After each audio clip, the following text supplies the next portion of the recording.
자, 여러분들 최근에 미국 시장을 바라보면서 야, 롤러코스터라는 것이 이런 거구나라는 것을 아마 여러분들은 느꼈을 겁니다. 굉장히 급등을 주면서 올라갔던 나스닥 지수가 또 한번 밑으로 또 급락을 줬고요. 위로 왔다 갔다 하는 혼조항사 보였습니다. 근데 이것을 놓고 여러 가지 얘기들이 많았어요.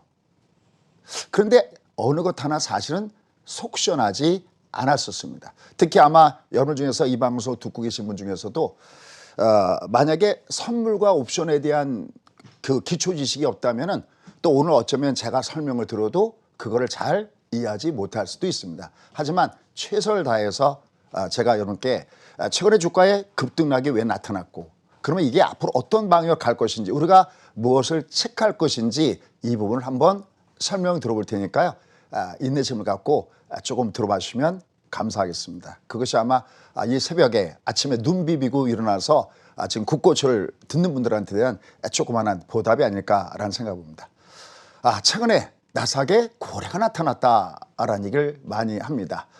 보통 우리가 시장에 고래다라고 얘기한다 그러면은 시장을 조락펴락하는 어마어마한 우리가 소위 얘기하는 메이저급 큰 손세력들을 바로 고래다라고 하는데 거기에 갑자기 손정희 회장이 거기에 등장을 했습니다. 그러면 최근에 나스닥의 폭등과 폭락에 손정희 회장이 있다고 그러는데 과연 그 비밀은 어떤 비밀이 있는 걸까요? 라는 겁니다. 최근에 아마 여러분들 기사를 통해서도 이미 보신 분들이 계시겠지만 이 손정희 회장이 미국의 나스닥 기술주 중심으로 해서 선물과 옵션 시장에서 어마어마한 매수를 들어갔습니다.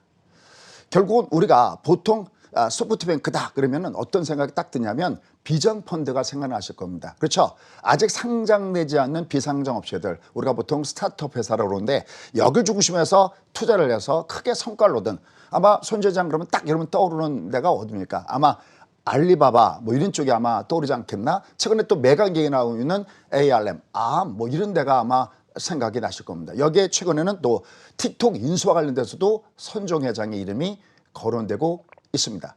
이렇듯이 소위 한 1,000억 달러 규모를 조성을 해서 스타트업에 투자하는 비전 펀드가 생각나실 텐데 갑자기 이것은 나스닥에서 손정희 회장이 등장하고 있고 더군다나 옵션 거래에서 이 얘기가 등장했다는 것은 사실은 아마 굉장히 놀라운 일이 아닐 수가 없습니다. 그래서 최근에 나스닥의 급등 배후에 바로 손정희 회장이 있다는 것은 그냥 제 얘기가 아니라 월스트리트 저널이나 아니면 CNBC에서 계속해서 특집으로 나왔던 내용들이 바로 이 내용입니다. 그러면 도대체 손정희 회장은 최근에 나스닥 급등에 어떤 상황을 제공시켜 준 걸까요? 일단 먼저 팩트체크가 먼저죠. 팩트체크를 먼저 하고 그다음에 그 상황이 어떻게 될 것인가 이 부분을 봐야 됩니다. 사실은 뒤에 가서도 저도 설명드리겠지만 사실 저는 제가 한 30년 동안 이걸 하면서 특히 저 같은 경우에는 선물만 하는 게 아니라 파생을 상당히 많이 합니다. 강의도 직접 많이 하고요. 근데 저도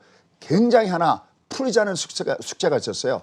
그런데 저 기사를 보고 그래서 일어나기 어려운 어떻게 보면 약간 미션 임파서블 같은 것들이 일어났구나라는 해답을 알아냈습니다. 자, 그것을 여러분과 함께 공유하고자 합니다. 자, 그러면 도대체 어떤 일이 있었을까요? 팩트체크부터 들어가도록 하겠습니다. 바로 최근에 나스닥이 급등을 보인 거나 급락을 보이는 우리가 급등락을 보이는 것을 변동성이 심하다 그러는데 바로 그 중심에 손정희 회장 측의 공적적인 베팅이 있었다라는 게 나옵니다. 그럼 아까 제가 비전 펀드 얘기했는데 아직 공식적으로 비전 펀드에 대한 얘기는 없는 거 봤을 때는 결국 그쪽 자금이 아니라 결국 소프트뱅크를 중심으로 한 자금들이 바로 나스닥의 옵션 시장, 파생 시장 쪽에 들어오지 않았느냐라는 얘기를 합니다.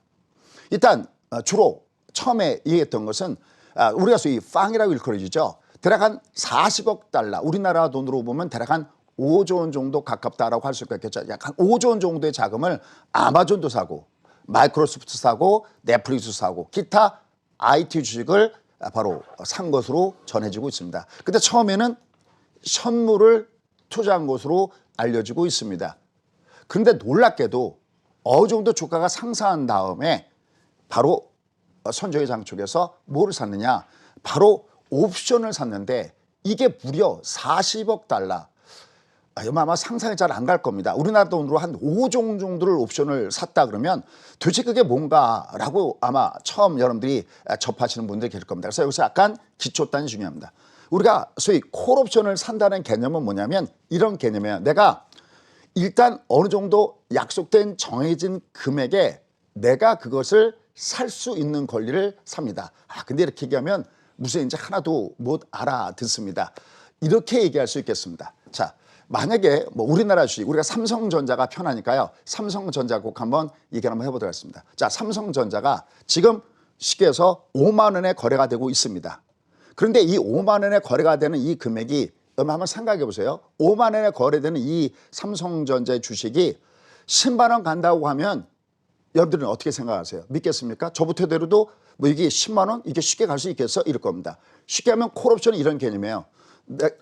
현재 가격이 5만 원에 있는 것을 내가 일정한 기간에 내가 얘를 10만 원 내가 10만 원에 살 수 있는 권리를 달라라고 하는 겁니다. 그럼 누군가가 그 권리를 팔겠죠. 대신 나는 5만 원에 이 현재 있는 주가를 10만 원에 간다고 샀을 때 5만 원을 더 주고 10만 원 주고 사는 게 아니라 일정 부분, 만약에 쉽게 해서 5천 원 정도의 프리미엄만 주고 그것을 사는 겁니다. 그럼 잘 보십시오. 근데 정말 만약에 삼성전자 주가가 5만 원에 있다가 10만 원 가면 어떻게 될까요? 그러면 나는 콜옵션을 매수한 사람, 그러니까 손정 회장의 입장이에요.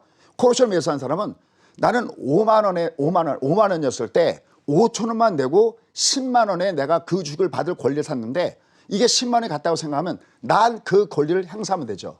그럼 나는 5천 원을 주고 샀는데 얘가 5만 원에서 10만 원 갔으면 5만 원 더 올라갔죠. 그럼 난 이게 어떻게 된 겁니까? 5천 원에 샀는데 5만 원이 가버렸으니까 나는 10배가 터진 거죠. 그 개념이라는 얘기예요. 그러니까 옵션의 매수 같은 경우는 어떤 거냐면 만약에 내가 5만 원에서 10만 원 간다고 해서 그걸 샀는데 이게 가면 대박이 터지지만 만약에 5만 원에서 이게 10만 원이 안 가면 어떻게 될까요? 이건 한마디로 꽝이라고 하죠. 의미가 없는 거죠. 그럴 때 완전히 우리가 깡통, 쪽박이다라고 합니다. 여기에 무려 5조 원 정도의 배팅을 걸습니다. 더군다나 지금 월스트리트저널이나 CNBC에서 나스닥에 큰 손이 나타났다라고 이렇게까지 얘기하는 이유는 뭘까요? 바로 투기적인 거래를 했다는 거예요. 우리가 보통 선분의 옵션은 우리가 파생이라고 해서 해지할 때 써요. 좀 무엇이냐면 내가 만약에 나스닥의 주요 종목을 내가 매수를 갖고 있어요. 근데 이게 올라가면 좋은데 이게 올라가지 않고 떨어질 수도 있다 그러면 이걸 갖다가 그렇다고 내려가는 것 갖다가 팔게 되면 계속 내가 파는 물량 때문에 내려갈 수도 있고 나는 손실을 확정시켜야 되죠. 그러니까 나는 내가 주식을 갖고 있는 사람의 입장을 봤을 때는 이걸 내려갈 때를 대비해서 오히려 그때는 풋옵션이라고 하는데 반대 방향의 풋옵션으로 이렇게 해지하는 용도를 씁니다. 그래서 기관이나 외국인들 같은 경우는 자기가 물량을 많이 갖고 있잖아요.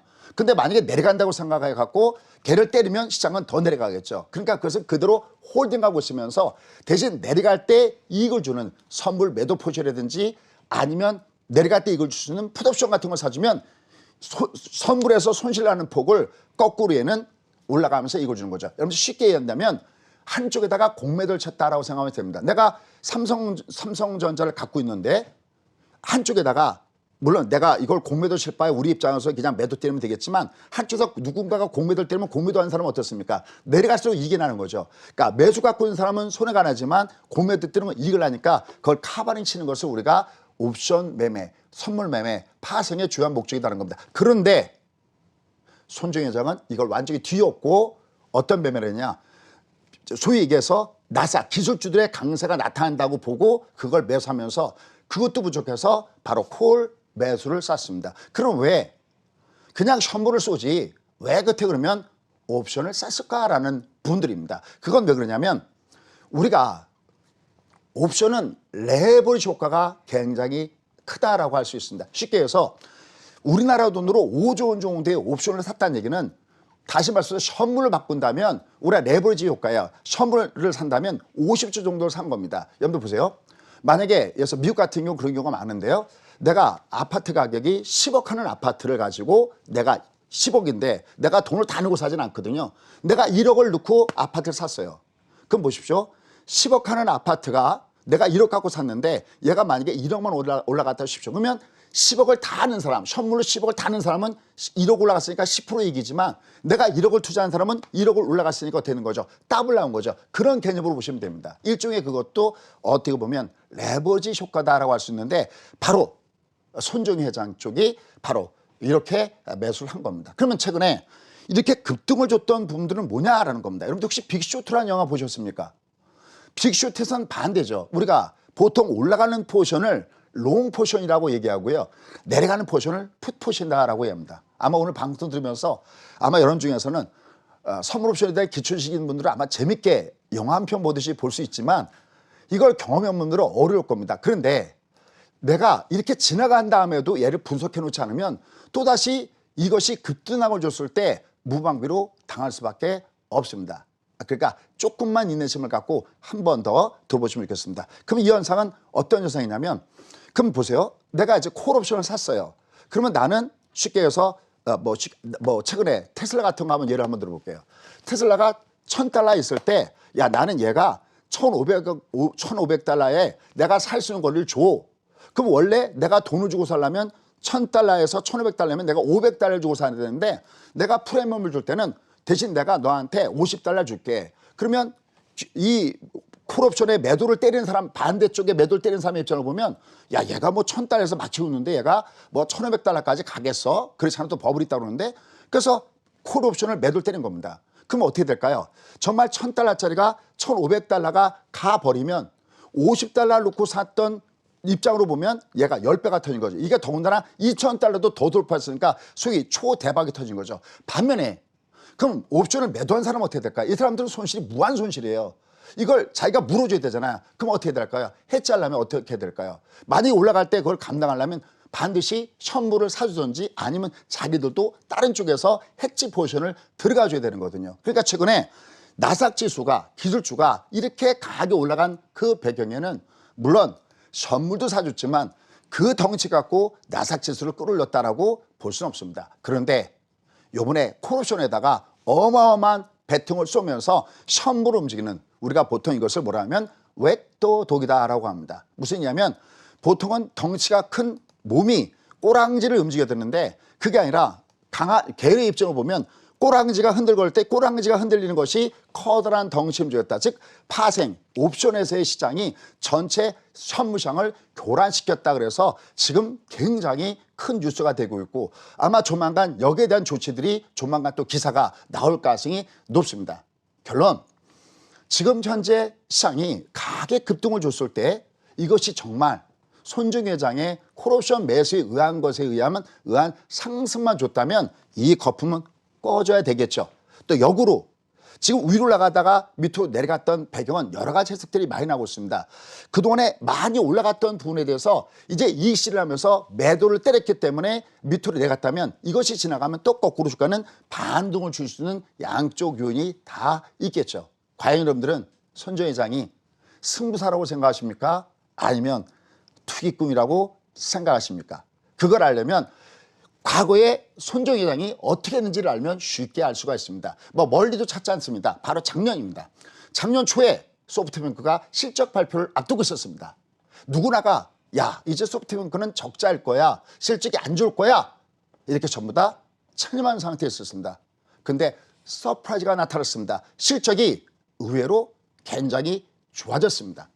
왜 그랬었냐? 바로 그 전년도 2018년도에 바로 엔비디아에다가 투자를 했었는데 엔비디아 가격이 밑으로 급락을 주면서 소위 평가 손실이 어마어마하게 발생했었습니다.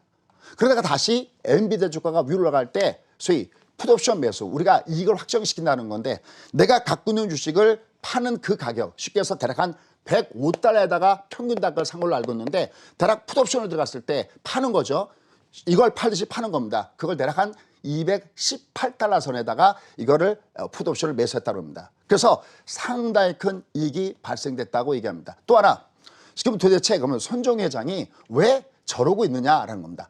조금 아까 말씀드렸던 대로 본인이 원래 주업에서 손실이 발생했을 때 어딘가 그 손실을 갖다가 복구를 해야 되거든요. 근데 사실은 손정희 회장은 이 앞에 엔비디아 때도 마찬가지로 옵션을 이용한 이게 극대화를 했지만 사실 그 앞에 역사를 뒤집어 보면 알리바바 때도 또 손정희 회장은 저런 부분을 했습니다.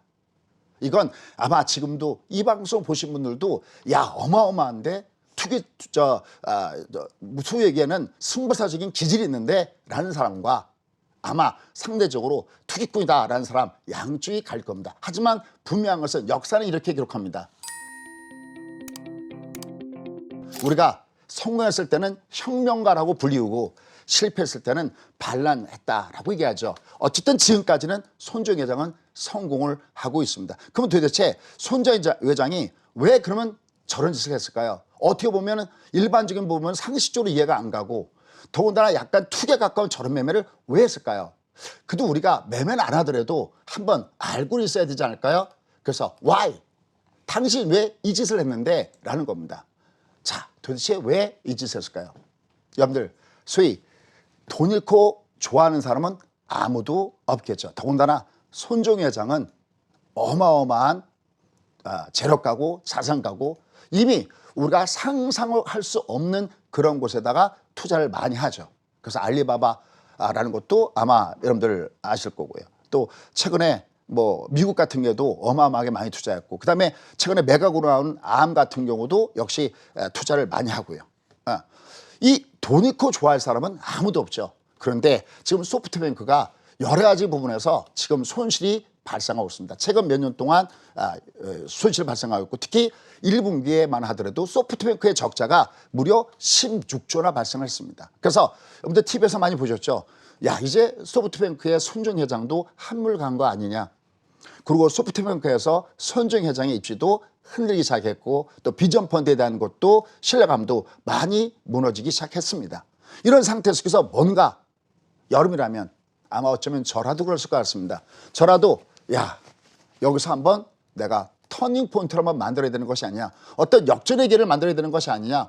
우리가 여러분 야구 경기할 때도 마지막 뭐 얘기하니까 저는 군산 상고가 기억이 나는데요. 9회 말 투아웃 말로 홈런 같은 거요. 그 상황에서 결국 손정희는 바로 홈런 타자로 아마 저걸 쓰지 않았을까라는 생각을 봅니다. 그래서 최근에 바로 저런 부분 때문에 손정희 회장 같은 경우는 저기다가 승부를 걸었다라는 얘기가 나오고 있습니다. 그 다음에 제가 아까 서두에 그런 말씀 드렸어요. 야 저도 주식을 하면서 이거 하나는 30년 동안 하면서 야 이건 뭐 웬만한 건 제가 나름대로 안다라고 하는데 최근에 사실은 상당히 이해가 안 갔던 거 있습니다. 그게 바로 빅스입니다. 얼마 전에 화요일 날 주가가 밑으로 급락을 준 이후에 최근에 미국 시장을 잠깐 보시죠. 미국 시장을 보시면요. 특히 테슬라 같은 경우는 화요일 날, 그러니까 월요일 날 레이버데이였죠. 노동절로 쉰 다음에 테슬라, 애플, 기타 전부 다 기술주들이 어떻게 했냐면 화요일 날 급락을 줬었죠. 테슬라 같은 경우도 무려 21%나 빠졌었습니다. 뭐 S&P 500에 탈락되면서 빠졌었죠. 근데 그다음에 어떻게 했는지 아시죠? 화요일 날 빠진 거를요. 3일 동안에 주가가 올라가면서 그걸 다 복구해놨습니다. 그러니까 화요일 날 급락을 줄 때 때렸던 사람들 제일 밑바닥에 때리는 거죠. 단기적으로는. 왜? 곧바로 걔가 어디까지 갔었냐면 대략 한 400달러 선까지 바닥에서 한 20%가 위로 올랐었어요. 20%면 요새 최근에 사과는 4조가 났고 테슬라는 5조가 났잖아요. 400달러 곱하기 5하면 얼마까지 갔었냐면 2000달러까지 갖다 놓은 겁니다. 최근에 테슬라가. 그다가 다소 상승을 줬지만 꾸역꾸역 상승하고 있습니다. 애플 이런 것들도요. 전부 다들 보면 바로 화요일 날 레이버데이 이후에 급락했던 주가만큼 다시 올려놨다가 다시 밀고 있습니다. 어쨌든 거기까지 갖다 놨습니다. 그럼 앞으로 어떻게 될까요? 무지하게 왔다 갔다 할 수 있습니다. 그런데 조만간 이것이 끝날 가능성이 없습니다. 왜요? 자, 바로 빅스입니다. 전 저 빅스를 참 많이 봅니다. 저한테는 땡큐 빅스이죠. 자, 빅스가 뭐냐? 이것도 잠깐 우리가 기본 상식이 필요한데 빅스는요 복잡하게 생각하지 마시고요. 뭐 S&P 500의 옵션의 변동성 30일 이거 다 필요 없고요. 그냥 간단하게 본다면 빅스는 우리가 공포지수라고 불리는데 이게 뭐냐면 이 지수가 높아지면 높아질수록 위험자산, 주식시장에 공포가 몰려오고 주가는 밑으로 내려간다는 겁니다.